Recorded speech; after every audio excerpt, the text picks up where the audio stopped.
at the moment, the hill that we are in is called Ayasul Mount, Ayasuluk. As we said before, the name derives from the word Ayus Theologos. They are Greek words, and it means the holy speech of God, which St. John, these names, they were names of St. John. In Greek, he is called Aios Ioannis or Theologos, St. John the theologian.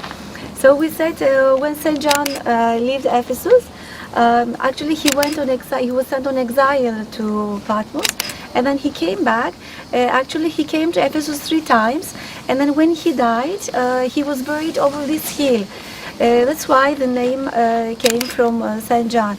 And on the 2nd century, there was a little chapel built here, and on the 5th century, there was a church with a wooden roof, but with earthquakes it was destroyed.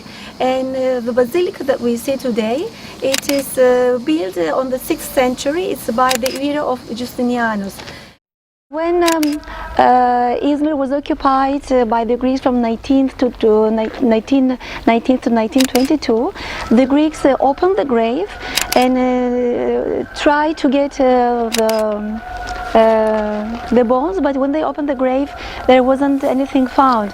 That's why, as we knew before, that he was raised to the skies. This is a baptistry, and if you pay attention, we see that it is in a cross shape. In the big squares, the priests used to stay in order to assist, and in the small square they used to place they put olive oil. So the people who were to baptize, they were coming down the stairs from the west, and they were putting the oil with the help of the priest, and they were going out towards the east. And usually they ask me, when I'm guided with Greeks, they tell me this is not a regular baptistry. They say it is supposed to be the thing that is called colimbithra, a round one and a bronze one. But we have to remember that this is a younger period. This is the first years of Christianity, and not only babies were baptized. There were elderly people that were baptized. That's why they had to be big, and later on they changed the shapes. If you look at the niches on the walls, they are from the preparations, because as we said, the crowd was coming to be baptized, so they were doing their preparations there. Father, would you like to add? Yes, also you have to recall that people were baptized stark naked. That's why there was separation of the men and the women, and that's why they had deaconesses to help anoint the women and so on and so forth. But people were baptized stark naked. The Basilica of St. John is considered to be the twin sister of Hagia Sophia. I don't know whether it's true, Father, but this is what we read from some books. And you have to remember that when we are in this place, we are in a unique place on earth, because on the same point we have the Temple of Artemis, we have Basilica of St. John, and we have the Mosque of Isabe. We see at the same point, the same area, we see the 3 religions together. And when, as I said before, when the basilica was being built, all the stones were used from the Temple of Artemis, while the same stones were sent also to Hagia Sophia in Istanbul. So the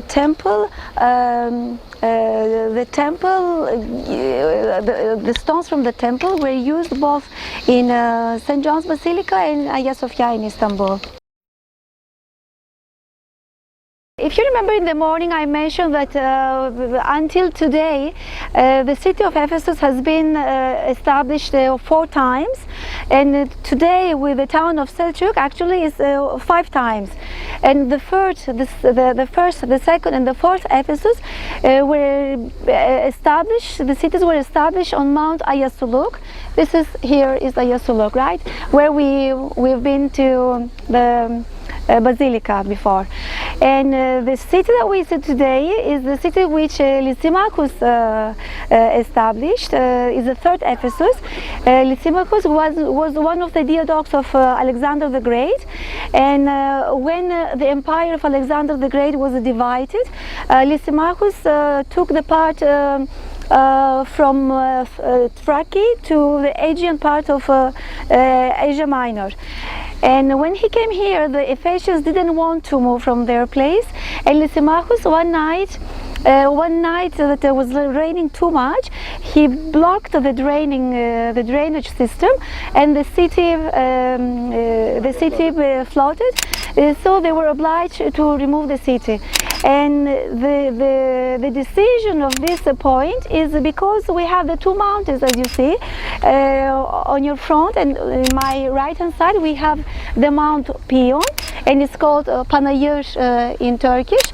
And behind you there is the Mount Korissos. In Turkish it's called Bülbül Dağı. It's Mount Korissos. So if we look at the diagram here, we see that the city of Ephesus is located between the two mountains, yeah. And we will walk all the pathway. We will reach to the theater. Here, somewhere here is the library. Here is the theater. This is the Harbor Street. And here was the entrance of the city from the point of the harbor. And where's the synagogue? The synagogue? Yeah, there was actually if you look behind you, is the agora, and you know agora means the marketplace. And on the southwest of the agora there was the temple which was dedicated to the Egyptian goddess Isis. And the city of Ephesus was a sister city with Alexandria. There was, in the museum of Ephesus, there is one sign with goddess Artemis on the left, and on the right with goddess Isis. And in the middle we see the letter A, which means Alexandria. And in the museum in Alexandria we see exactly the same sign, except for A we see the letter E for Ephesus. So just in front we see a building which is a basilica in Ephesus. Now when we look at the buildings, when we see big stones, we understand that it's from Hellenistic period. When we see marble, we understand that is from Roman period. And when we see pieces like red pieces, bricks, we understand that it's from Byzantine period. So this building, we know that it used to be a basilica. And also we know in ancient cities, most of the monuments in Byzantine period, they used to make some changes and use them as basilicas. Now we will walk to the Odeon, and just before reaching the Odeon, on the gate on the upper sign you will notice a cross, a sign of cross. These signs, we see them starting with the time of Christianity. It has been even times that even in the statues they started making cross on the heads or on the chest. In the museums probably you have seen. Okay, ladies and gentlemen, we are at the Odeon, and at the same time it has been used as the bouleuterion. The bouleuterion or the boule, they're Greek words. When we say, in fact, when we say Odeon, we mean a small theater. And if you look at it, we see that it consists of two diazomas. The part that the gentleman is now there, the walking path that divides the upper and the lower part of the sitting part, which is called cavea, it's called diazoma, the walking part. And then the sitting parts are called cavea, and the part that we enter to the theater is called parodos. And the part that we see with the arch, there is one on your right and one here on the left. This part is called vomitarium. It actually comes from the word vomit, which means exodus, right? Take out. So it's for going and coming in. And when you go to the theater, to the orchestra, from the size of the skinny, this part is called parodos. And in Hellenistic period, the theaters, we see that they are totally on the slopes of the mountain, and the orchestra is semicircular. In the Roman period, we see the theaters, they start from the slopes, but they create an extension. They make a platform. And the orchestra, the round thing, is called orchestra, and the decorating part is called a skinny. And usually a skinny, it happens to be either 2-story or 3-storied. And in the Roman periods, the orchestra is semicircular, but it's a bit longer, right? The main difference between Odeon and theater is that the Odeons, they're smaller, and usually they have roof, and the roof is a wooden roof, and the theaters, they don't have roof, and we see a canal around the orchestra for the waters, for the drainage of the water. So here we don't see this canal. We understand it was having a roof. So that was for the Odeon. But when it was used as a Voulefterion means where the city council members, they used to gather and talk about the problems of the city and get the decisions about the city. The members, there were 450, and the point that we are in at the moment is the upper city. After the gate of Hercules is the lower city.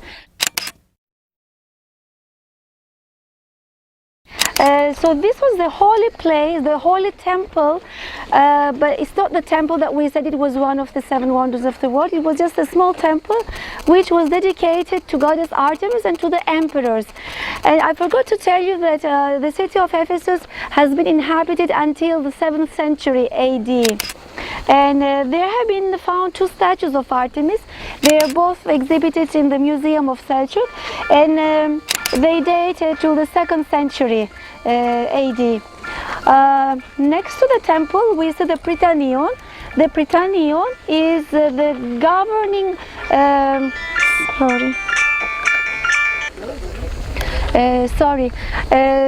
The Prytaneon. When we see these great columns, you see it's plate, but it's quite big, right? This is called Doric style. This is characteristic for the Prytaneum. And when the first builders of a city, when they build a city, first they should carry a flame. They place it. The place they would put the fire, it could be the Prytaneon. And in the Prytaneon, there were the priests, they were responsible for the fire.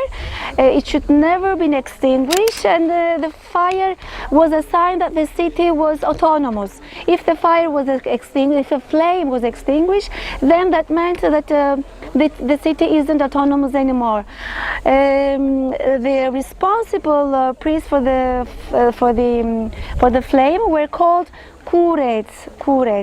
That's why the street that we will continue now is called either the Holy Street or the Street of the Curates. The Curates, they were actually they were priests. They should have an aristocratic background, and there were 7 persons, and they were elected. They were being elected every 4 years, right? Okay, let's continue.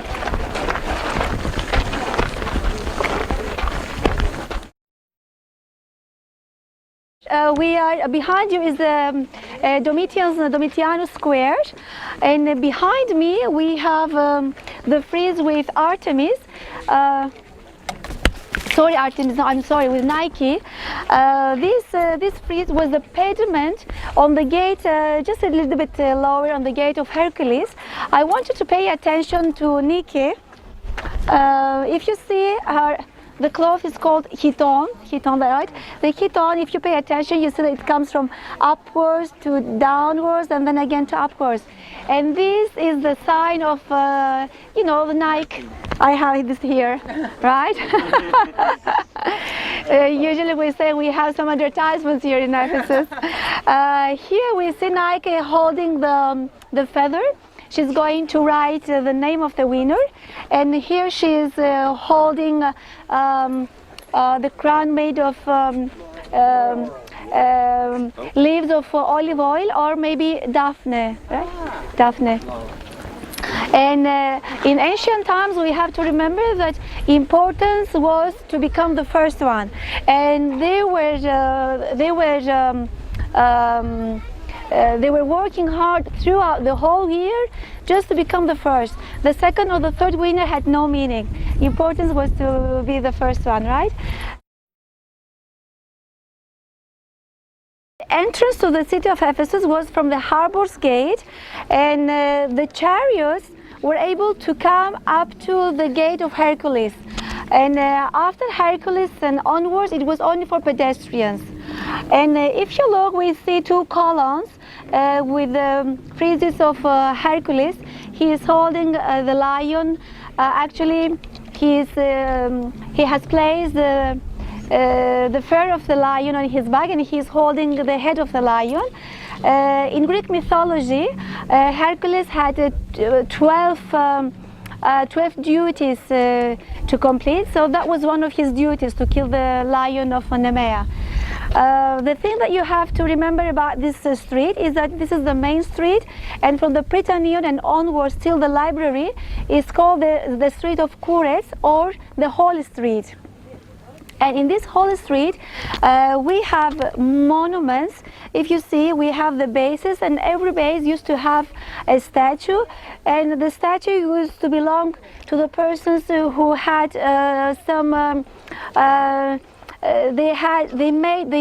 they completed some duties for the town.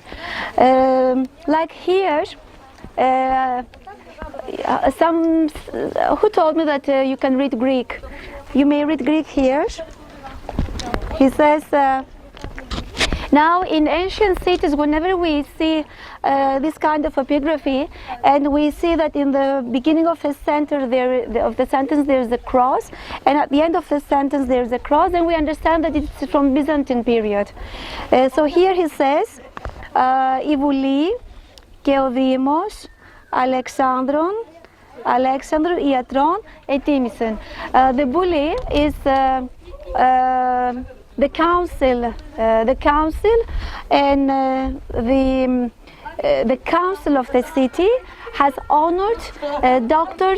Alexander, son of Alexander.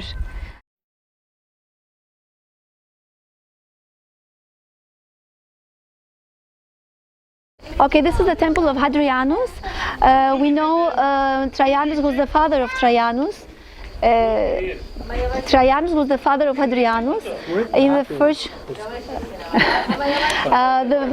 on the arch, if you look at the arch, we see the center stone is called the keystone, and if that stone falls down, then the whole arch will fall.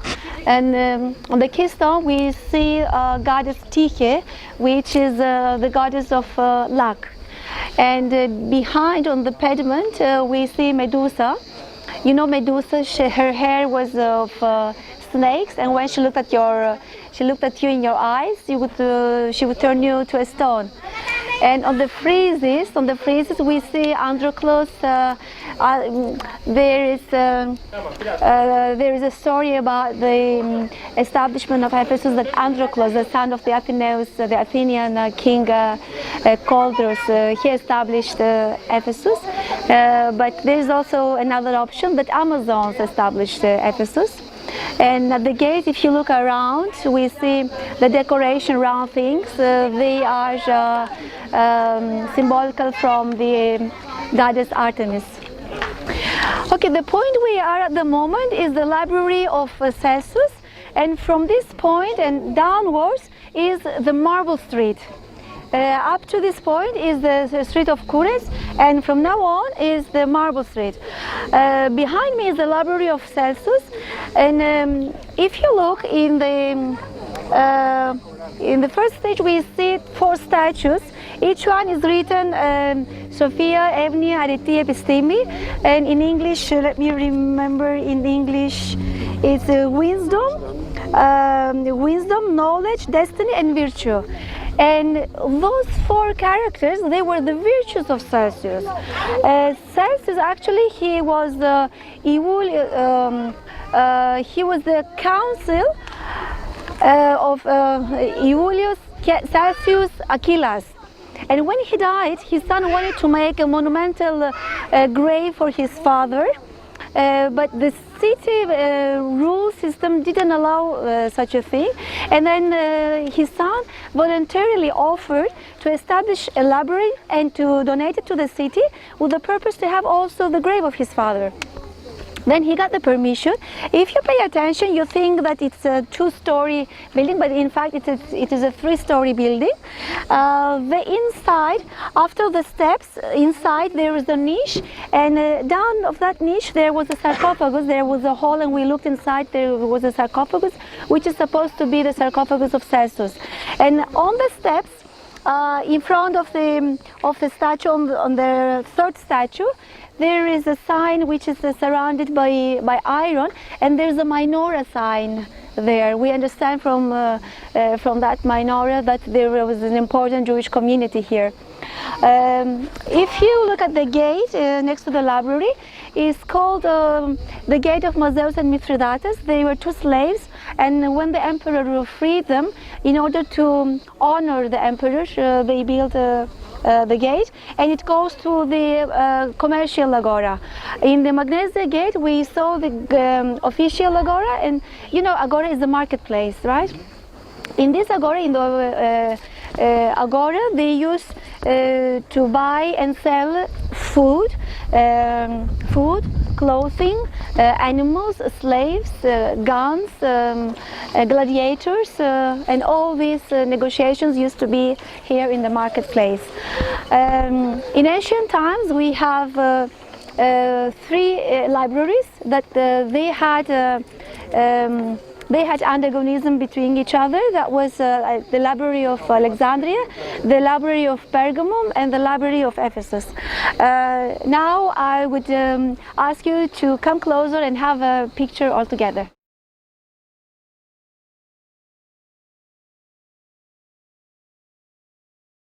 Here is the theater of Ephesus. The theater of Ephesus is one of the largest theaters in Asia Minor, and in the world, we can say. It has a capacity of 25,000 people, and it has 3 diazomas, and it didn't have a roof. And during the Roman period, has gone through changes. That's why around the orchestra the Romans, they cancelled the sitting part, which was called proedria. It's called for the governors of the city. Why they did that? In order to perform gladiators games here. What is important about the theater is that in this theater, Apostolos Pavlos came here and he made his speech about Christianity, and there was one person whose name was Demetrius. He was producing the statues of Artemis. He was selling the statues, and this is how he was making income for his family. And with the monotheistic religion, he was afraid that he was going to lose his business. And collecting also some other people doing the same job, they came to the theater shouting, "Great is the Artemis of Ephesus." And then the Romans later on followed they ran after Apostolos Pavlos, and they caught him, and they took him, actually books write that they put him in jail, but actually he was taken under protection, and he put him in a little fortress which we see on top of the hill. If you turn behind, on top of the hill, you see a little fortress. So this is the place where Apostolos Pavlos was put in prison, and we know that Apostolos Pavlos came 4 times in Asia Minor. After leaving Ephesus, he returned to Asia Minor, but he didn't come to Ephesus. He went to Miletus, and later on he went back to Tarsus in Antiochia, and then he was sent to Rome to be judged in Rome. So at this point, we are just across the harbor. If you see the last column, just near the tree. At that point was the end of the street, and immediately the sea started from that point. But now the sea is 8 kilometers away from Ephesus, with alluvions and river Kaistros. In Ephesus we have river Kaistros running to watering Ephesus, and in Turkish it's called Küçük Menderes, and Meandros is in Turkish is called Büyük Menderes, is running after Miletus, after Priene and before Miletus. So in this area we have river Kaistros and river Meandros. Now we'll walk a little bit forward and I will show you the sign of Christianity. If you pay attention to the sign, we can read this like ichthys. You know what is the meaning of ichthys? It's the fish. So we have Jesus, Christos, Christ, Theou, God's, Ios, Son, Sotiras, Savior. And the letter comes to ichthys, which means fish. And the fish was the symbol of Christianity. The Church of Virgin Mary. The importance with this church is that here in 431 AD the third ecumenical council has taken place, and here the subject was which was discussed was that whether Virgin Mary was the mother of the God or the mother of Jesus, whether she was Theotokos or Christotokos. So the answer, the decision was that she was the mother of God, Theotokos, and that was during the period of Nestorianus, and after this council, as far as I know, Nestorianus was sent to exile.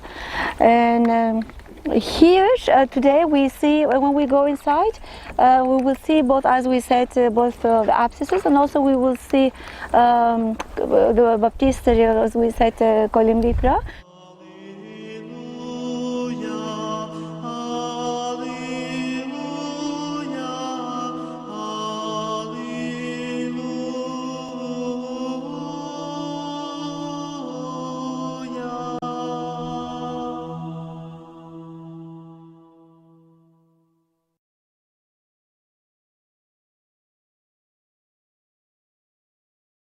I, John, your brother, was in the island called Patmos because of the word of God and the testimony of Jesus. I was in the Spirit of the Lord on the Lord's day. So that is the beginning of the story of Patmos. We are now here in the cave of St. John, where, according to tradition, he received the vision of the Apocalypse, which he dictated to his disciple Prochorus, who was with him. According to the tradition accepted here on Patmos, after the crucifixion, St. John went with the Mother of God to Ephesus, and then around the year 95, and this was after the death of the Mother of God, who returned to Jerusalem for her death, according to the Orthodox understanding. During the persecution of Domitian, John was exiled here to the island of Patmos. Patmos was not at that time a famous island. It is scarcely ever mentioned in classical sources. It is a rocky, barren island, not very productive, therefore suitable as a place of exile. And so it is believed that while St. John was here on the island of Patmos, he received the vision recorded in the last book of the New Testament. Then, when the persecution ended, he returned to Ephesus, where he subsequently wrote the Gospel and his epistles and died around the age of 100. Such is the tradition accepted here on the island. Let me read to you then from the book of Revelation.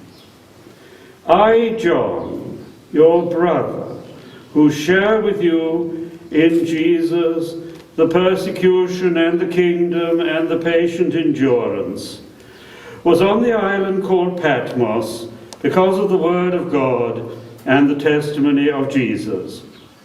I was in the Spirit on the Lord's day, and I heard behind me a loud voice like that of a trumpet saying, write in a book what you see and send it to the 7 churches, to Ephesus, to Smyrna, to Pergamum, to Thyatira, to Sardis, to Philadelphia, and to Laodicea. Then I turned to see whose voice it was that spoke to me. And on turning, I saw 7 golden lampstands. And in the midst of the lampstands, I saw one like the Son of Man, clothed with a long robe and with a golden sash across his chest. His head and his hair were white as white wool, white as snow. His eyes were like a flame of fire. His feet were like burnished bronze, refined as in a furnace, and his voice was like the sound of many waters.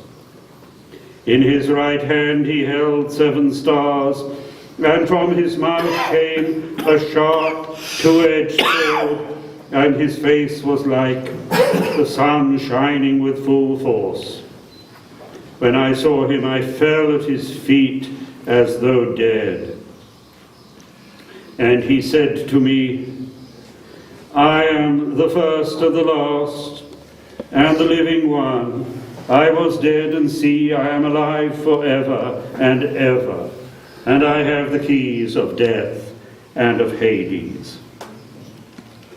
So if you look in the icon here, which dates from the 17th century, at the bottom you can see John in his trance, and above there is the vision that he sees, the figure of the Son of Man holding the keys, with the stars in his other hand, with the sword coming out from his mouth, and round are the angels of the 7 churches, and below you see the lampstand, or the 7 lamps. So that records the vision, a rather unusual icon.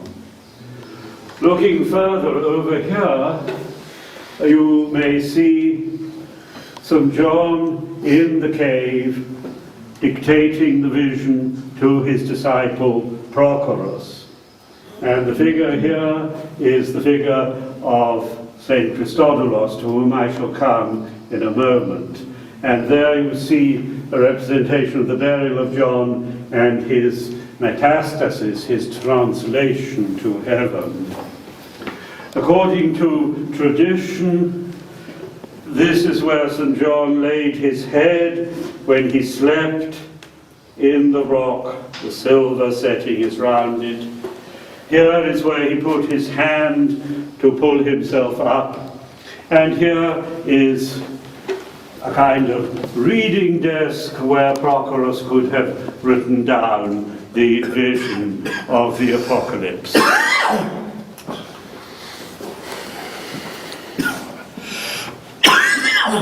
The second stage in the story of Patmos comes in the year 1088. The island was certainly inhabited in classical times. On the top of the hill where we shall be going, where the monastery now stands, there was a temple of Artemis. After the conversion of Constantine and the establishment of Christianity, that became a church. It seems that around the 7th or 8th century, the island of Patmos became deserted. This was a period when the Arabs gained control of the Mediterranean, and it was no longer safe to live on small islands where you could be attacked by pirates. And so it seems that the island grew completely deserted until the year 1088, when Saint Christodoulos, who had been a monk in Asia Minor, went to the Emperor Andronicus II, or the first it had been, and asked for the entire island to be given to him for the foundation of a monastery. And this was done. He did not build the monastery here on the site of the cave, but on the top of the hill where we shall be going in a moment. You would have seen it as the boat came to land, looking very much like a castle. It was built, because of the insecurity of the times, as a place of defense. Next to the cave, which as you see is formed into a church, you have a parallel church dedicated to St. Anne. And here you have the relics of one of the important figures on Patmos, Saint Makarios Kalogeras, who is from the 18th century. He was the founder of the theological school of Patmos, which was very famous in the 18th and 19th century, closed early in the 20th century, reopened in 1947 in new buildings that are above the Apocalypse. And here we have his relics. I can remember celebrating the liturgy here in the cave. It was a weekday, so there were just 2 monks singing over there. And when I came out at the great entrance to say, "May the Lord God remember all of you in his kingdom," all I could see by way of congregation were 3 mice just there looking at me. So I felt like saying, "May the Lord God remember in his kingdom all you Orthodox mice."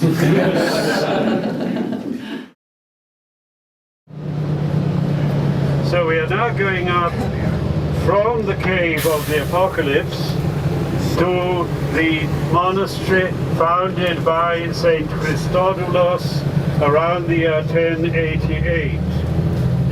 And because of the insecurity of the times, because of the danger of pirates and of attacks, he built the monastery not on the site of the cave, but on the summit of the hill. And he had it built, as you can see, in the form of a fortress. He instructed the monks to have plentiful supplies of rocks on the battlements, so that if they were attacked, they could defend themselves against the invaders. The monastery never had very large numbers of monks. As you will see, the site is quite constricted. Perhaps in the beginning of the 20th century there were about 40 monks. When I first went there, there were about 20 in residence. Now, not so many. Perhaps in the whole island there are about 20 monks, some of them living in different hermitages. In the main monastery itself, perhaps there are about 10 monks permanently there. But we need more members, so perhaps some of you might think of joining.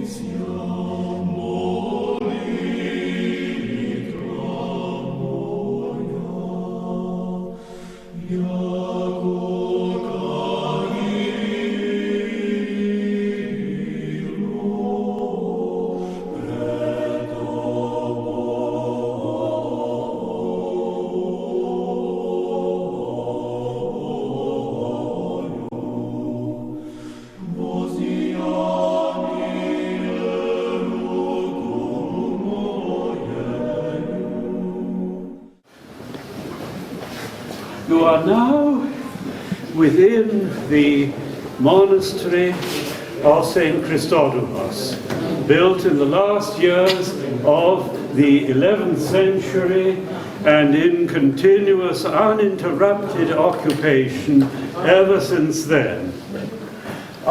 Here is the abbot. Τους καλωσορίζουμε και εμείς και χαιρόμαστε που είναι μαζί σας. The abbot welcomes us all, Father Antipas, who has been abbot for what, 10 years now? Yes, yes. And then we have here Father Panteleimon, who is one of the senior members of the monastery and looks after the treasury. And I'm told they have kept the treasury, the museum, specially open for us, so we will be able to go and see it. We shall first see the church. Πάτε, τι κάνεις. Πάτερ Μαρτινιάνος, θα θυμάμαι, έτσι. And so we'll first go inside the church, where we will venerate the relics of the founder of the monastery, St. Christodoulos. Then we will have a little time in the museum, where there are many notable treasures, and after that the abbot will be waiting for us up in the Igoumeneion.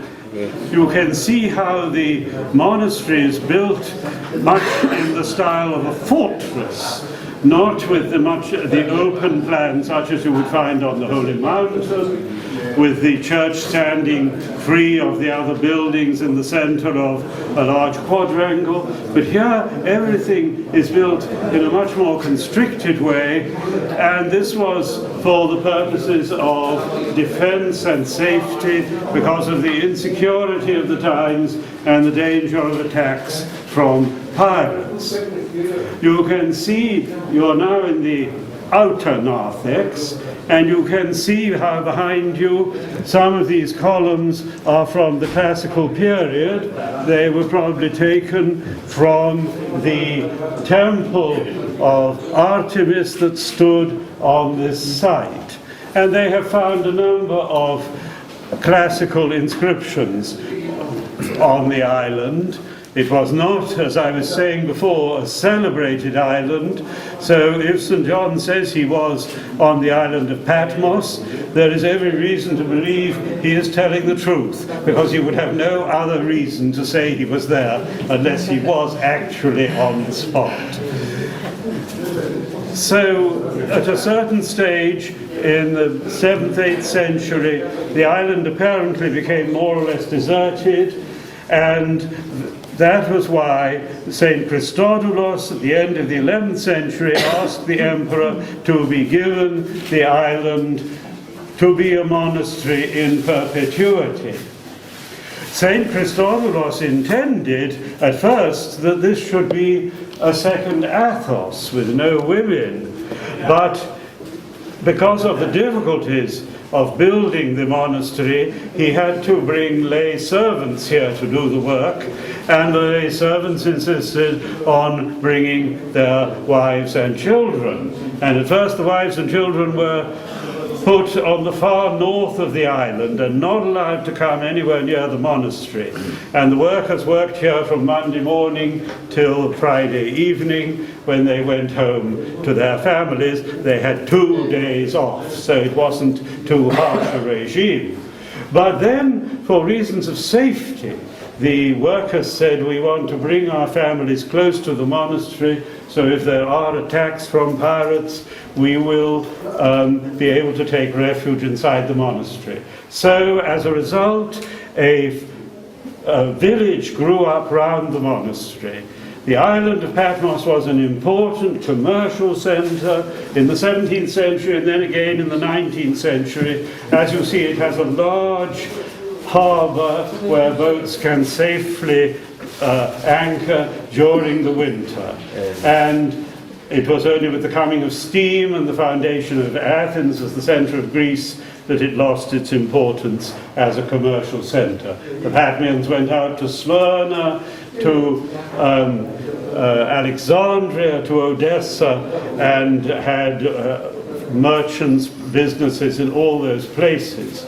The monastery has always preserved a very close link with the island.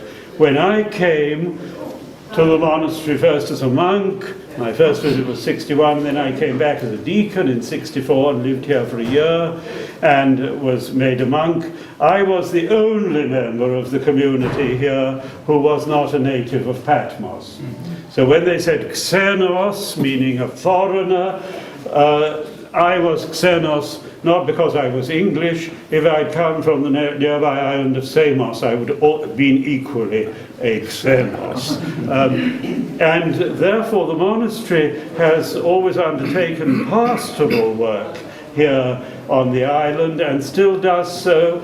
The monks help in the parishes. There are 2 women's monasteries here on the island, and the monks would be chaplains there.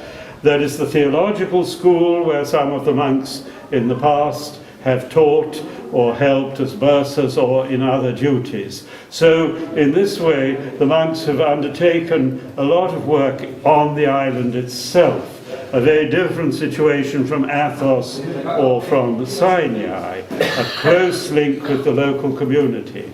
But the monastery follows basically the Athonite typikon, which would be, in effect, the typikon of Studion, and this means that the monks get up for the night office about 2:30, a little later in winter, and you have the midnight office and matins, and 3 or 4 times a week you have the celebration of the Divine Liturgy, not daily.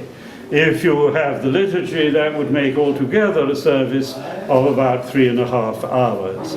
And then they go out into the community to do their work, or some of them are on duty here to receive the tourists, and they come back at about 3 o'clock for Vespers. When I first came here, the monastery was idiorhythmic, no common table, but it is now cenobitic, according to the wishes of the founder. St. Christodoulos was very insistent that it should always be a synobion. Here you are in the main church of the monastery, the Catholicon. It is here that the daily offices are celebrated, and the liturgy would always be here on Sunday. The basic structure is from the late 11th century. The frescoes I judge to be probably from the 16th century. When I first came here, they were entirely covered up by later painting, but now they have been restored.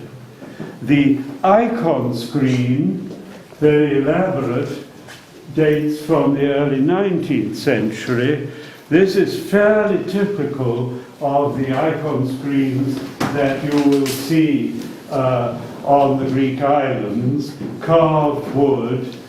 This is really too elaborate for a church of this size, but there would have been a far simpler screen before the pillars are still there behind the icon screen. And on the icon screen you will note that the inscriptions of the icons are in Slavonic because of the close links that the island of Patmos had with Russia. Many of the Patmians, as I mentioned earlier, were merchants in Odessa and Kiev. The Greek Archbishop in London, Archbishop Athenagoras, who died in 1979, he was a Patmian, and he was in fact born in Kiev. I was told that he told me he was the son of a merchant, but other people on the island said no, his father and his uncles ran a nightclub in Kiev.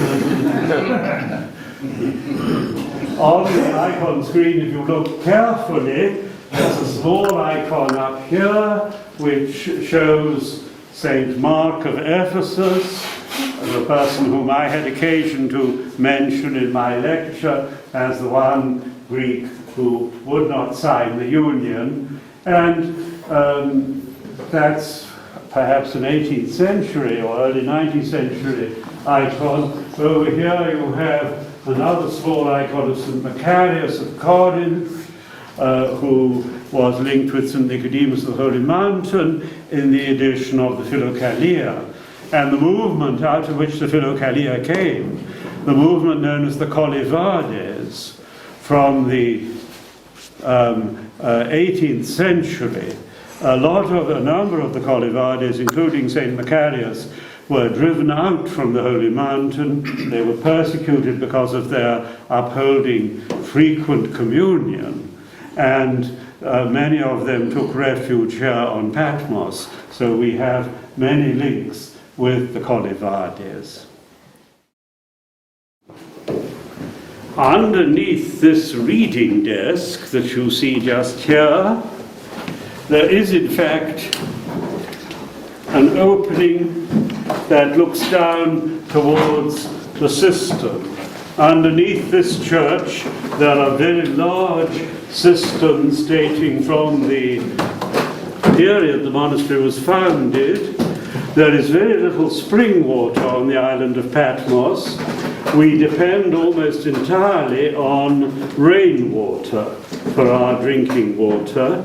And so, because you don't get much rain falling on Patmos between April and October, in the winter the water is stored here underneath the monastery, and most of the private houses have cisterns as well as for their water. So that is what that is here, away into the big underground cisterns that the monastery uses. In this chapel you can see frescoes on the wall that date from the 12th and 13th centuries.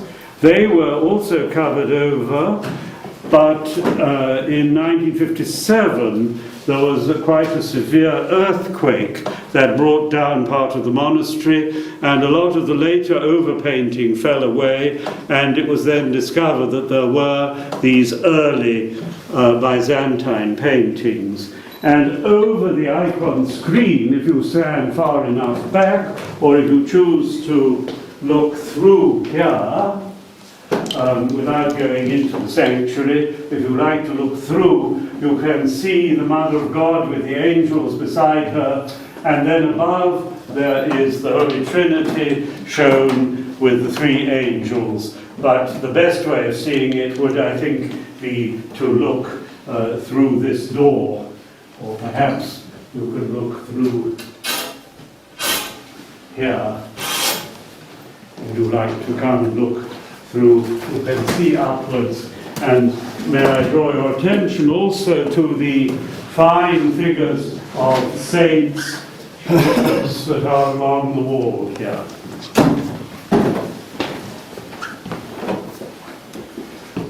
Perhaps we might say a prayer to St. John here, to whom the island is dedicated. Apostle, herald of theology, beloved of Christ our God, hasten to deliver your people, powerless in speech, for he on whose bosom you did lean accepts you as an intercessor. Beseech him therefore to disperse the darkness of ignorance, and pray for peace and great mercy to be shown upon us. Amen. Amen. Here we are in the refectory. This is not normally open to visitors because, as you see, it's still in use by the monks. But I thought we could just slip in since they've finished their lunch. This dates from the foundation of the monastery, I think 12th or 13th century. There are again early frescoes to be seen on the walls, and you can see the original marble tables that the monks used, but now they've fitted wooden tables that are a bit more convenient for the community. The top is the place of the abbot, and then the monks would sit down on either side and hear. Welcome, welcome. Welcome. Το βιβλίο αυτό γέροντα, το βιβλίο. Όχι, άστε το. Μπράβο. Πού είναι ο Άγιος Θεοφυλίας? Έρχε. Βάλτε τις κυρίες να σε πού και οι κυρίες. Καλώς ορίσατε. Τι χαρά είναι αυτή. Βγάλτε το εικολπιό σας. Λες. Εδώ είστε και... Αλλά Ελάτε, εδώ είμαι μόνο αδελφός της Μονής, όχι Μητροπολίτης. Κουραστήκατε. Σας περίμενα από νωρίς. Μου είπαν... Ναι, και εμείς ελπίσαμε να έρθουμε πολύ πιο γρήγορα, αλλά δυστυχώς αργήσαμε και ο ξεναγός δεν μας είπε ακριβώς πόσο καιρό θα διαρκήσει. Τους άρεσε το μουσείο, τους άρεσε. Μας άρεσε, δυστυχώς είχαμε μόνο λίγο καιρό. Δεν πειράζει. Τώρα θα βγάλουμε νεράκι, τσάι. Ελάτε, πάτερ. Νομίζω νεράκι. Και γλυκό ωραίο, έχουμε καρύδα γλυκό ωραίο. Καλά, έτσι. Father, come on here. Από πού είναι οι πατέρες, είναι come on here. Οι πατέρες, οι περισσότεροι είναι Ρωμαιοκαθολικοί του Ανατολικού ρυθμού. Μπράβο. Αλλά και έχουμε και μερικούς Ορθοδόξους. Μπράβο. Welcome. Sit down. Here, Father, come on. Come on here. Μπράβο. Έλα, παιδί μου. Εκ μέρους της ομάδας μας. Γρήγορα, κερνάτε γρήγορα. Μαργαρίτα, να κάτσουν οι κυρίες εκεί, ξέρεις, παιδί μου. Γρήγορα πάλι.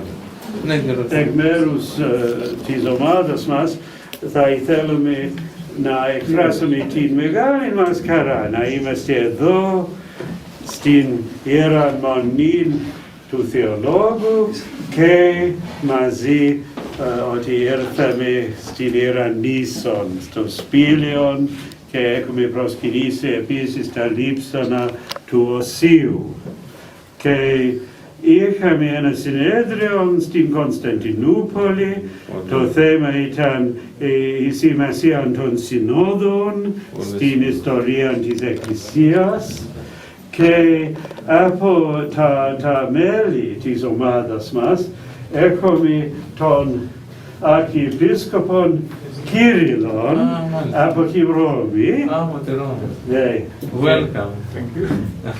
Και έχουμε επίσης τον πατέρα Ρόμπερτ Τάφτ, ο οποίος είναι εδώ, ειδικός για τη Θεία Λειτουργία, έχει γράψει μια ιστορία της Θείας Λειτουργίας σε πολλούς τόμους. Πολύ ωραία. Και δεν έχει τελειώσει ακόμη, αλλά περιμένει. Στα αγγλικά είναι, στα αγγλικά. Και έχει εξερευνήσει όλες τις πηγές. Sit down, please. Come along here. You can seats, yes. Και εγώ, γεροντά μου, είμαι πάρα πολύ χαρούμενος που έχουμε κοντά μας τον αδελφό της Ιεράς μας Μονής, τον Μητροπολίτη Διοκλείας, τον οποίον αγαπούμε πάρα πολύ και μας λείπει και εμάς και τον θέλουμε και κοντά μας λίγο γιατί είναι απαραίτητος παντού. The abbot, Father Antipas, expresses his happiness that you've been able to come here to the monastery, and he referred to myself as being a brother of the monastery, and he said that I don't come here often enough. He has complaints for it. Από μικρό παιδί τον αγαπούσα πάρα πολύ. He says he remembers me with affection from his years as a young boy when he saw me. Yes. Ήταν συνδεδεμένος πολύ με τους πνευματικούς μας πατέρες εδώ και με τον Άγιο Γέροντα Αμφιλόχιο, ο οποίος ήταν μια μεγάλη μορφή και θα σας μιλήσει κάποτε, να δοθεί ευκαιρία ο Άγιος Διοκλήτης να μιλήσει για την προσωπικότητα αυτή, τη μεγάλη προσωπικότητα. Father Antipas refers to the most celebrated among the elders of this monastery during the 20th century, Father Amphilochios, who died in 1970. And I remember him from the early years when I was here, and his influence is still very strongly felt here on the island. He it was who encouraged people to plant trees. It was he who said that if you don't love trees, you don't love Christ. So that he said trees were a great blessing from God. So he was an ecologist before ecology had become fashionable.